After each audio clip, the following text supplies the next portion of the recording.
Kuzuzangpola, welcome to e-learning project. I'm Di Kyongmo from Mutitang Higher Secondary School. This is economics lesson for Key Stage 4 and 5. Key Stage 4 is for class 9 to 10, and Key Stage 5 is for class 11 and 12. In this economics lesson, since I understand that most of you come from a different background of subjects and not having studied economics in your previous lesson, in your previous standard, so we are going to discuss the basic economic concepts that will be applicable levels from classes 9 till 12. So this basic concepts is in continuation to what we have discussed in our earlier lessons. We are going to look at the topics that we will be discussing in this lesson. The first topic we are going to discuss is human wants. We are also going to look at the types of human wants. Then we are going to examine the features of human wants.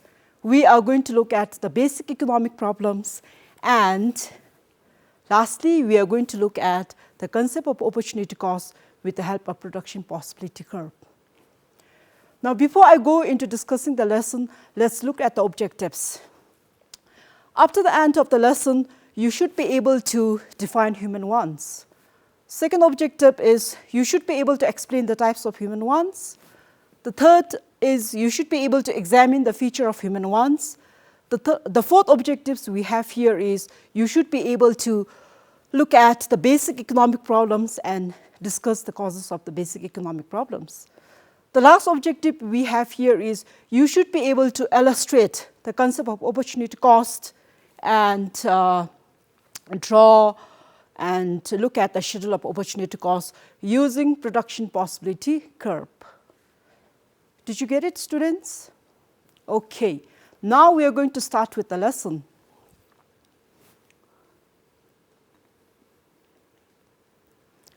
As I said, the first lesson we are going to look at is wants. Do you know the concept of wants? So we are going to look at the concept of wants in context to economics.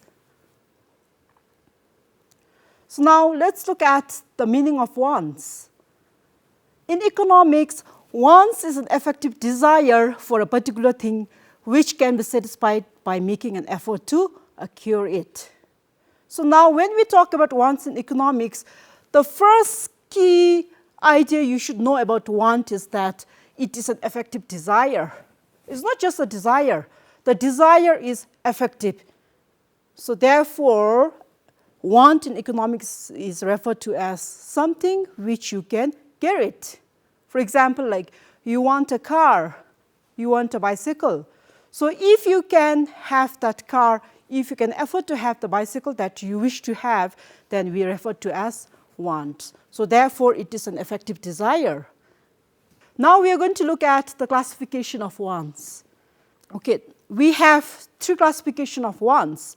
The first want we have is necessities. The second want we have is comforts. The third want we have is luxuries. So now let's look at each want in detail with examples. First, let's look at necessities. Do you know what's meant by necessities? Okay, for example, let's look at example instead of looking at the concept first. So now, every one of us in a day, we have 3 meals. That's breakfast, lunch, and dinner. Can you go without having breakfast? No. Can you go without having lunch? No. Can you go without having dinner? No. Okay, some of us, we might be used to having just a meal, but you cannot go without having any meals in a day. So therefore, food is the basic necessity that we need to have for our survival. Okay, I hope you got me. Now, next example. You have a house to stay. I'm sure nobody would stay outside than for us. So therefore, shelter, house, home is a basic necessity for all of us. The next example we have is, okay, all of us as a human being, in order to have ourselves appear decent in front of others, what we need is we need to have a clothing. We know that clothing, whether it's expensive clothing or a cheap clothing or a cheaper clothing, is a basic necessity for us. So now we looked at 3 examples of necessities. That is, the first one we looked at was food. The second one we looked at was shelter. Then the third one we looked at was clothing. So now food, clothing, and shelter are considered to be the basic necessity of our life. This is because without this we cannot live. So these are essentials of our life. So therefore, they are also called as primary wants, which can be also termed as necessities. Okay, now, if you have understood about necessities, let's go to comforts. Comfort is also called a secondary want. For example, like, what happens is, like, in the olden days, when we do not have cars or any other modern transportation system, people used to walk. People used to walk days and nights to reach to another place. So now, what happens is, now in modern times, we have cars, we have other modern mode of transportation. So now what you can do is, instead of having to like take 2 to 3-4 days to reach to that place, what you can do is, now you can use car. So this car, by using car, what you can do is you can reach within an hour to go to a different place. You can reach within, it takes very less time for us to go to another place. So this gives us more comfort. For example, like the cheapest car you can drive is an example of comforts. Then, for example, like in the classroom, in the olden days when there were no furnitures, what happened was, like they used to sit on the floor, which was not that comfortable. Now, if you go to schools, you'll see that you all are provided with chairs and tables. You have a lot of furnitures. So this furniture gives you more comfort to study in your classroom. So the chairs and tables that you use in your classroom is an example of comforts. So likewise, you can think about comforts. You can think about the goods and services which gives you more comforts. You can think about the examples of the comforts. Now let's go to the third one, the third classification of human wants. That is luxuries. So now we talked about, I gave you an example of the cheapest car. Maybe in that case, it could be Maruti car. Okay, now in comparison to Maruti car, we have Prado. So Prado is an example of luxuries. Although they serve the same purpose, but because if you drive Prado, it gives you more prestige, status in the society. So therefore, Prado can be the example of luxuries. So luxuries in economics is basically to show your wealth and status.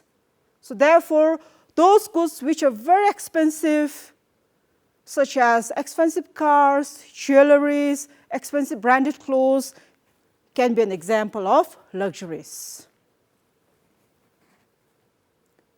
So now we looked at the classification of human wants, necessities, comforts, and luxuries. Now let's look at the next topic. Now we have in economy, or all of us, we have non-economic wants. The one which we have discussed in our previous topic, this can be termed as economic wants. But if you look at the non-economic wants are wants such as love, affection, and happiness, which cannot be acquired by making monetary payment. But this one can be addressed by the philosophy of cross-national happiness to promote healthy and harmonious society. For example, like in our country, what we do is we provide services if somebody needs the services, and then we perform a lot of rituals at home, and then also we are involved in a lot of social activities. So all these activities which we are doing in our country can be an example of human wants. Can be an example of human wants, but they can be termed under non-economic wants, which are equally important as economic wants. So therefore, it's very important that we need to focus on non-economic wants so as to give us satisfaction and pleasure. So now you can think about the activities that you can help to others, not expecting any return. Okay, what you can do at your own level to help others. For example, like when somebody is in need of something, you can go out and then reach to that person. You can practice that. So this will give you more satisfaction than what actually monetary will give you. Okay, now we are going to look at the features of human wants. So now I think you must have realized that now we are going deeper and deeper, right? First we looked at the meaning, then we looked at the classification, then now we are going to look at human wants. That's the features of human wants. The first feature of human want is wants are unlimited.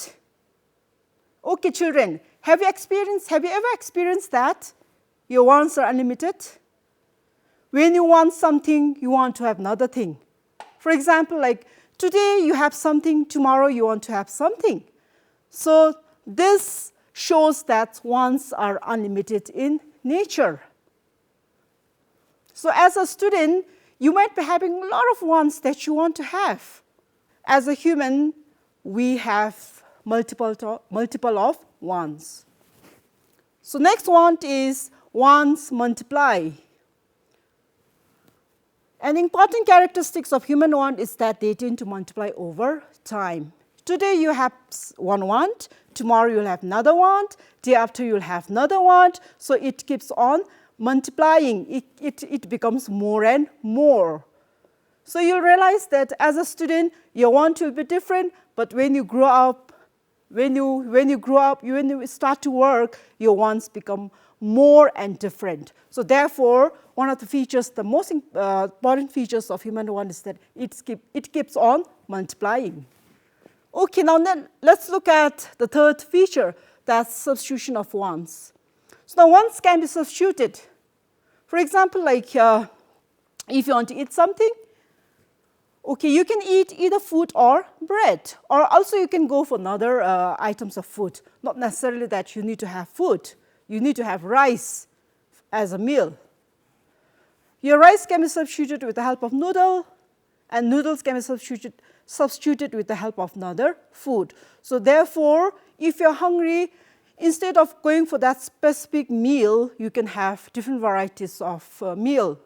So therefore, wants can be substituted with one another. Then the next one is wants reoccur. So once it will keep on occurring again and again. Once it is satisfied, you'll feel that, oh, I do not want any more commodity or services. But later on, you realize that your wants keeps on multiplying, or your wants will keep on reoccurring again and again. The next one, the feature of human want is that some wants can be postponed. Your wants can be postponed. For example, like at the beginning of the school, so you'll have so many wants, right? So the first priority you'll have to buy is your stationeries, your books, your pens, school bag, shoes. So therefore, some wants which are least important can be postponed, while other ones which are more urgent can be fulfilled. So therefore, depending on the priority, the wants can be postponed. So the last feature we have is wants differ in their urgency. So that's whichever want is more important, you can try to fulfill that want. For example, right now, the most important want that we want to have is, okay, now since you're at home, the most important want right now at home could be like studying and then reading books instead of going outside.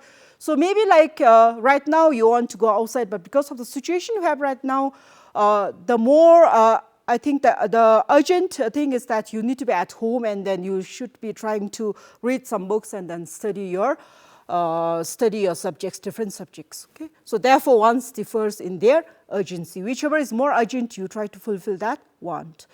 So these are the features of want. So I hope you have got the ideas of what wants means, because we looked at the details of the features, and I'm sure you'll be able to define your own meaning of wants and then trying to understand what's meant by wants in economics. Okay, look at this picture. Can you tell me what is this? So now we have resources and we have human wants. Which one is higher? Or which one is heavier? Okay, you'll see that human wants are more heavier than the resources. So now in the next topic, we are going to look at the economic problems that we face as an individual, in the economy, and in the world. So now we know that the main reason why we study economics is because of unlimited wants and limited resources. We called it as limited resources, we called it as scarcity of resources. So now, scarcity is the universal economic problem faced by individuals, institutions, and economy as a whole. So now, whether you're rich or poor, whether you have a high position or you do not have any position, or whether you are a small or you're a child or you're an adolescent, all of us, we will be faced with scarcity of resources, because that's the universal fact that resources are resources are limited and our wants are unlimited. So now economic problem is the problem regarding allocation of limited resources for the production of alternate goods and services. So now when we talk about scarcity of resources, we talk about the alternative uses of goods and services. So we need to choose which one is best for us, because we cannot afford to lose our resources. We know that the resources are very scarce in nature. And because of the fact that our wants are unlimited, we have to prioritize the resources. So therefore, we talk about alternative uses of resources. Which one to use first, which one to be left without using, or which one to be fulfilled later. So now economic problem is the problem of relative scarcity and the problem of choice. So now we know that we have our wants are unlimited, the resources are limited, and then we have alternative uses. So now we have the problem of choice. Which one to choose first? Which one is our best choice? Because of limited resources, we cannot afford to lose our resources. So therefore, we have a problem of choice. So now you know that the resources are very limited, but our wants are unlimited. Then you also know that because of unlimited wants and limited resources, we have alternative uses of goods and services. Now you also know that we have problem of choice of resources. Did you get me? Okay. Now we are going to look at why we have economic problems, the causes of economic problems. Can you look at this flow chart?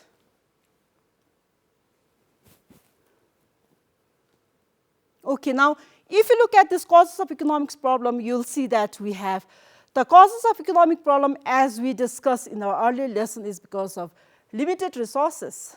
The resources are very limited in nature. Whether you're rich or poor, the resources you have is very limited. You think about any resources you have at home.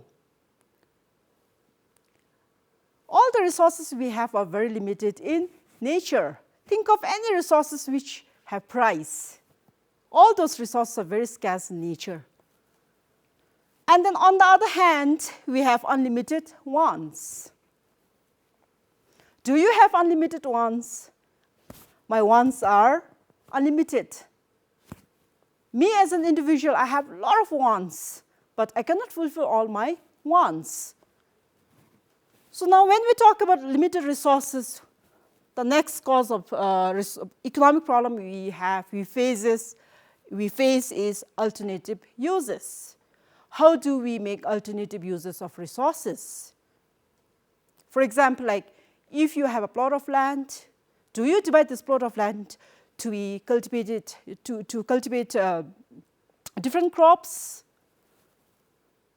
And then when we talk about unlimited wants, our wants can be prioritized. As I discussed in the earlier lesson, we have seen that the feature of want is that it can be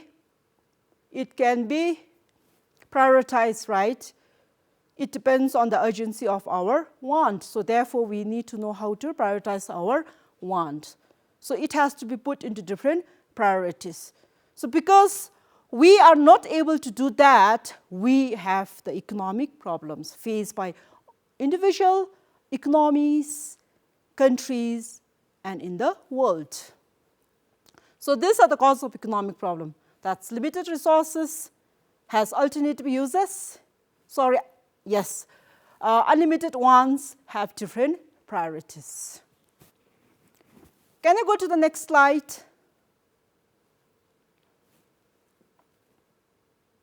Okay, so now we are going to look at, now you understood the concept of, wants. You also understood why we have economic problem. You also understood what are the causes of economic problem. So now we are going to look at the basic economic problems which are faced by the economies, which are faced by different countries. So if you look at this flow chart under basic economic problems, these basic economic problems are also called as central economic problems. So now we have what to produce. Then we have how to produce, for whom to produce.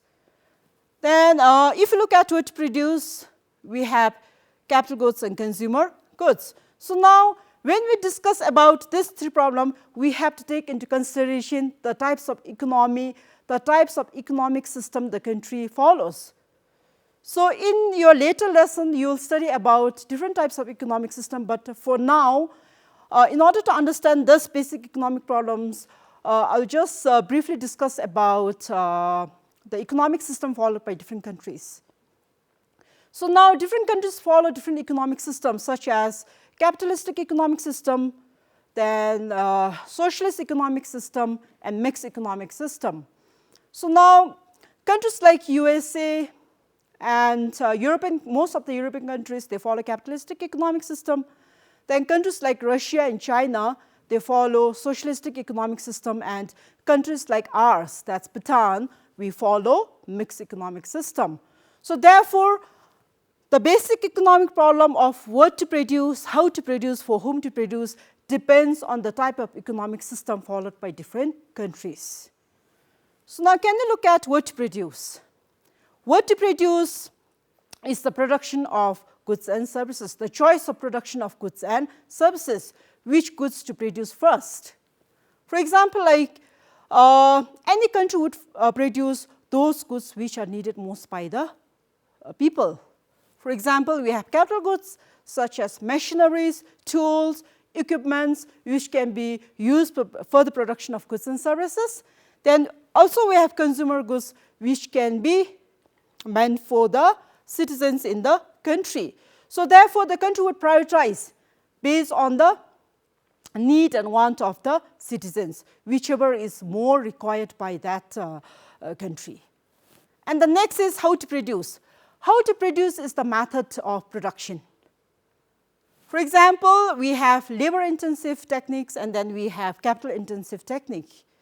So now, if the country is blessed with more capital techniques, then the country would follow capital-intensive. Especially the developed countries like USA, Japan, European countries, they mostly go for capital-intensive. Then countries like ours, that's developing countries like ours, we we would go for mostly labor-intensive techniques or methods because we do not have much of modern technologies that we need to use for production of goods and services. So how to produce will depend on the country's economic development and then the types of technologies that the country would have for the use of production of goods and services. So now the last one is for whom to produce. So now when we talk about for whom to produce, especially in the capitalistic economic system, the goods are produced for those people who have the purchasing power. And then in our countries, like in mixed economic system, the government would decide which one is mostly needed by the people. And then that good will be produced. And then for whom to produce, the country will look at, the government will look at which is mostly needed by the people.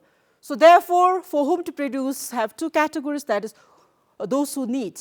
So that's mostly people who, whatever goods are being needed by the people first will be produced by the government.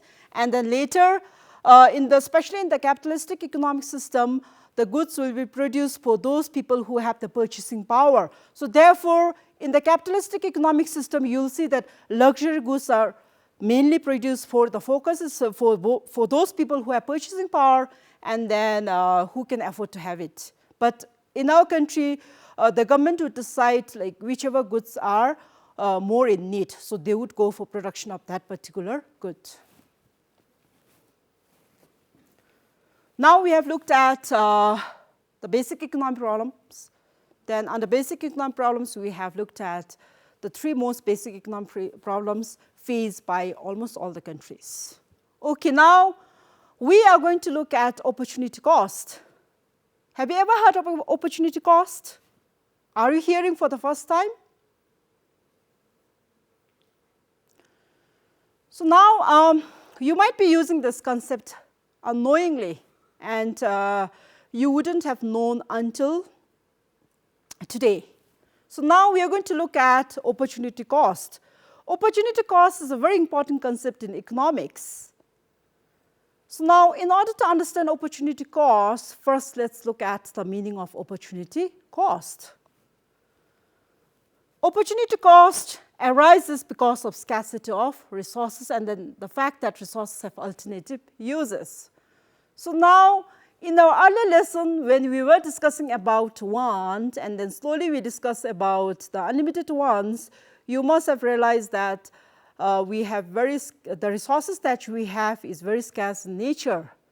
So therefore, because of this scarcity of the resources, the word opportunity cost arises. So we need to use in an alternative manner. So the usage of resources in the alternative manner is an example of opportunity cost.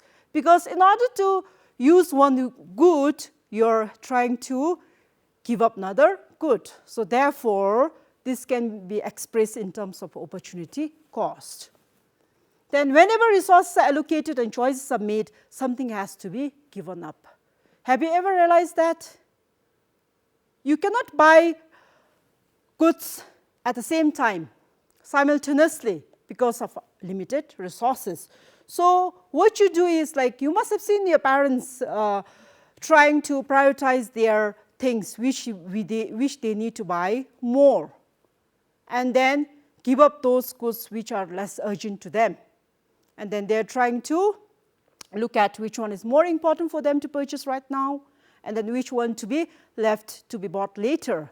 So therefore, this method is an example of opportunity cost. So now, when we make our choice, we are trying to talk about trading off. Trading off. That's, in order to get one thing, you are trying to give up something. So that is called as trade-off in economics. So opportunity cost involves trading off. In order to get something, you are trying to give up something. So that is called as opportunity cost. So now, with all these ideas and with all this, the basic the basic key ideas of the opportunity cost. Now let's define together what's meant by opportunity cost. Opportunity cost is defined as the expected returns from the second best use of resources which is foregone due to scarcity of resources.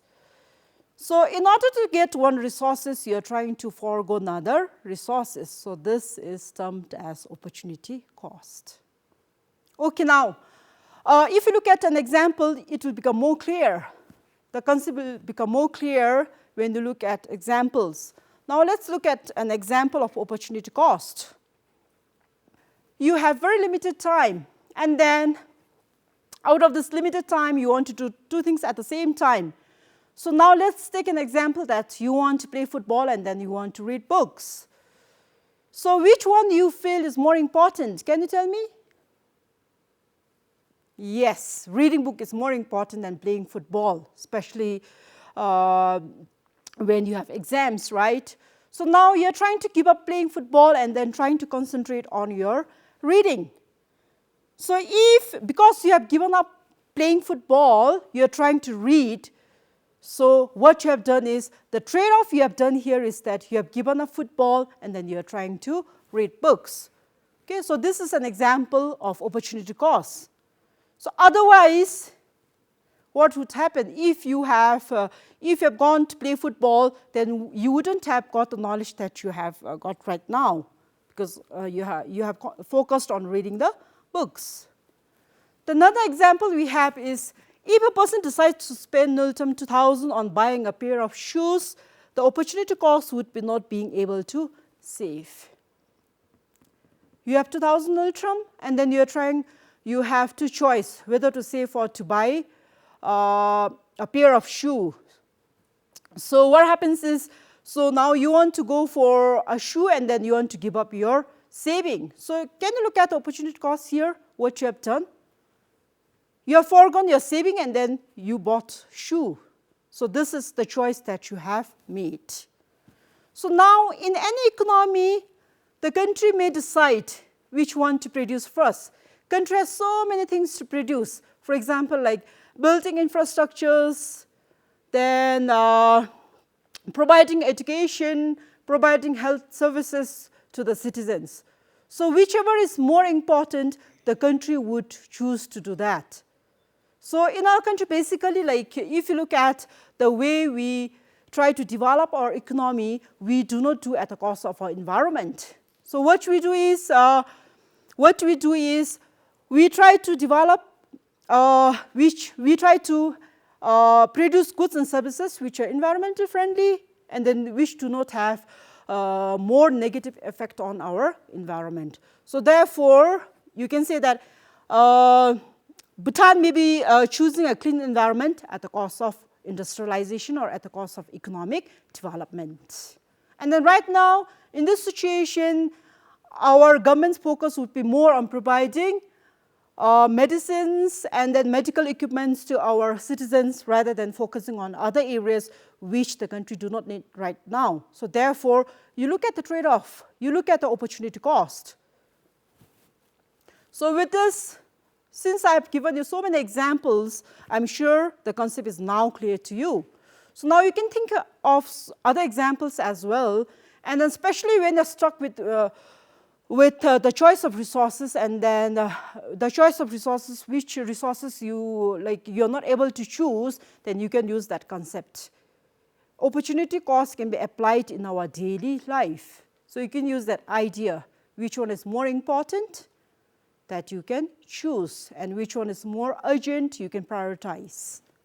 Now, production possibility curve can be used for explaining opportunity cost. Or in other words, opportunity cost can be explained with the help of production possibility curve. So we are not going to go into detail of what is meant by production possibility curve, what are the assumptions of production possibility curve, and then how do we look at the production possibility curve. We are just going to borrow the idea of production possibility curve in order to understand the opportunity cost using PPC schedule and then PPC curve. So you'll understand more if you look at this illustration. So we are going to look at the curve and then the schedule together. So now I'll draw the schedule. Okay, maybe I'll not draw it. What I'll do is, you can refer to this schedule and then I'll come up with a curve so that it can be explained well. So now you'll see that in the production possibility schedule, we have the combination of two commodities. As we said that production possibility curve shows the combination of two commodity, right? So now we have the combination of two commodity, that is, the combination we have used here is cloth and rice. So this is the combination of, A is the combination of cloth and rice, B is the combination of cloth and rice. So likewise, we have the other combinations. Then in the last column, you'll see that opportunity cost of cloth in terms of rice, which is equal to change in rice divided by change in cloth. So now if you look at this schedule, you'll see that in the first combination, that is combination A, if you decide to produce 0 cloth, you can produce 10 rice. 10 rice is the maximum rice that you can produce with available resources. And if you look at combination B, you'll see that if you decide to produce 1 meter of cloth, then you can produce 8 kgs of rice. And then likewise, if you look at the combination C, you will see that if you decide to produce 2 meters of cloth, then you can produce 6 kgs of rice. Now, can you tell me what's happening in this schedule? So you'll see that as the production of clothes increases, the production of rice keeps on decreasing. So this is because with the given limited resources, you cannot afford to produce both the commodities at the maximum. So in order to produce one commodity, you'll have to give up another commodity. So at combination F, you'll see that you're producing the maximum cloth, that's 5. And when you decide to produce maximum cloth, that's 5 meters of cloth with the given resources, you are producing 0 kgs of rice. Because with the available resources, you cannot produce 10 kgs of rice and 5 meters of clothes at the same time. So therefore, opportunity cost tells us that in order to produce one commodity, you'll have to give up another commodity.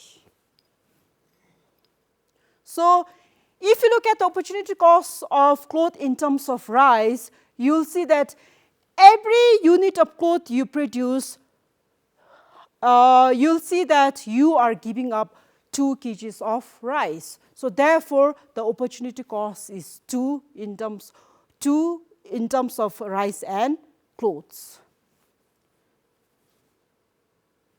So in order to produce 1 unit of cloth, you are trying to give up 2 kgs of rice. For every 1 meter of cloth, you are giving up 2 kgs of rice. Why do you have to give up? Okay, you're right, because our wants are unlimited and our resources are limited. We cannot afford to do with the available resources. So therefore, in order to produce one, we need to give up another one. Okay, now we are going to look at the graph.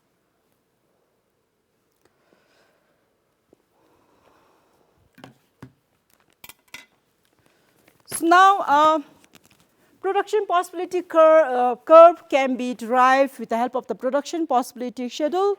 So now I'm going to draw a graph which would describe the production possibility schedule. Please don't mind for my bad drawing here.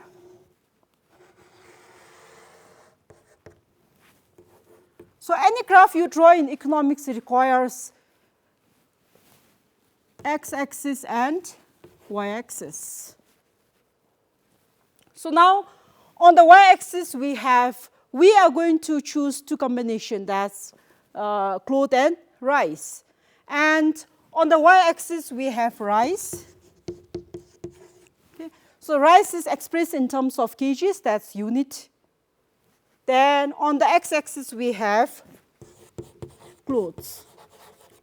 So clothes, as you see here, is expressed in terms of meter. That's the unit we are using here is meter. Cloth we have. Then now we are going to look at the rice. That's we have the scale, lowest scale we have is 2, and then the highest we have is 10. So therefore, we have 0 here, then we have 2, 4, 6, 8. Now, next I'm going to draw, next we are going to look at the cloth, the units of the cloth or the scales that we are going to use for the cloth. That's the lowest we have is 1 and then the highest we have is 5. So now 1, then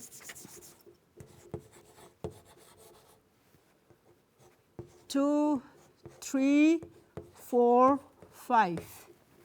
Okay, so now we have cloth and then we have rice. Cloth on the x-axis and then rice on the y-axis. Now we are going to plot using this cloth and rice. So now can you look at cloth? Okay, cloth, when cloth is 0, the rice produce is 10. So now when cloth produce is 0, the rice produce is 10. Okay, so you're going to mark it here. Got it? So that's when rice is 10, when you can produce right at the maximum, you cannot produce any cloth. That's, it remains at 0. So now we are going to look at combination B. That's when you can, okay, now you are trying to reduce rice and then you are trying to increase the unit of production for cloth. So now you are trying to produce 1 cloth and then the rice you are reducing is by 2 units. That's, you are producing only 8. Okay. When you are trying to produce 1 cloth, you are trying to produce 8 units of rice. So that's 1 and 8. 1 is for cloth and then 8 is for rice. So this will be our next combination. Then the next combination we have is C, that's 2 cloths and then 6 rice. 2 cloths and then 6 rice. Then the next combination we are going to look at is 3 cloths and then 4 rice. 3 cloths and then 4 rice. The next combination E is 4 cloths and then 2 rice. 4 cloths and 2 rice. So now the last one, that's the F combination we are going to look at is 5 cloths and 0 rice. So now when you can produce maximum cloths, you cannot produce any kgs of rice. So that's 5 and 0. So now these are the combination we can have. And then we assume that in the production possibility curve, we will use only 2 commodities. That's right now we are using rice and clothes. So now production possibility curve is a downward sloping curve. It looks similar to demand curve where you will be discussing in your later lesson.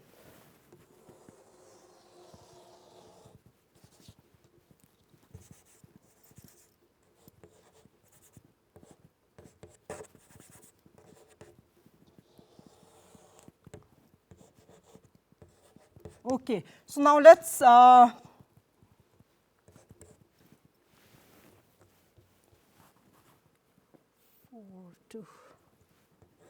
okay, so now let's name it. Let's name the combination. Combination A, then this is combination B, this is combination C, this is combination D, this is combination E, and this is combination F. So this is called as production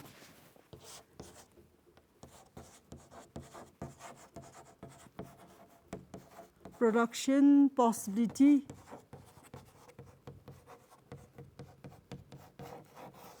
curve.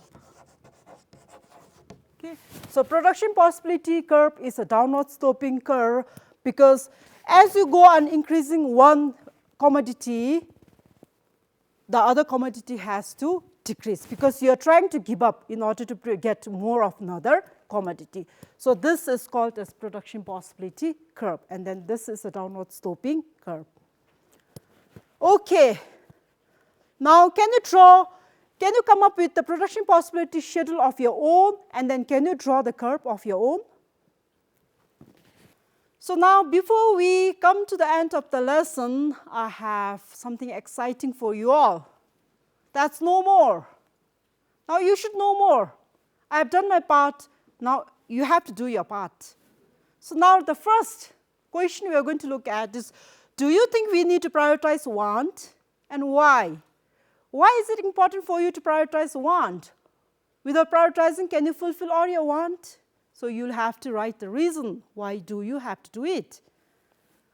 The second question I have for you is, how is the concept of opportunity cost applicable in your daily lives? Or how are you going to use this concept? Because now you have studied this concept, it's your duty to use it. Make it more practical. You can give an example how you are going to use it. I know this is very handy. This method is very handy. And the third and the last question I have for you is, how do you think non-economic wants help in promoting social welfare? We talk about GNH. We say that Bhutan is a GNH country. And then we also talk about social welfare. We talk about social benefits. Now, how are you going to do at your own level? How would you encourage your parents to do that? I think more than the economic wants, now this is the time where we need to focus on more non-economic wants. You can come up with an example how you are going to do at your individual level. So these are the three questions I have for you. So now, before we actually end the lesson, let's recap the lesson, what you have learned. Okay, now tell me what you have learned. In the first session, we discussed about want. Do you remember that? We also discussed that want are of different types. Then we discussed that in order to come up with the meaning of wants, we also look at the features of wants. Do you remember the features of wants? Then next we look at the economic problems. Then we also look at the basic economic problems. Then after that, we looked at the opportunity cost. Then we also looked at, when we were looking at the opportunity cost, we were trying to illustrate the opportunity cost with the help of the production possibility schedule and then the production possibility curve. So now, this is the end of the lesson. Thank you so much for being with me. I hope you have enjoyed as much as I did. See you in the next lesson. Thank you so much. Thank you, and Kading Che.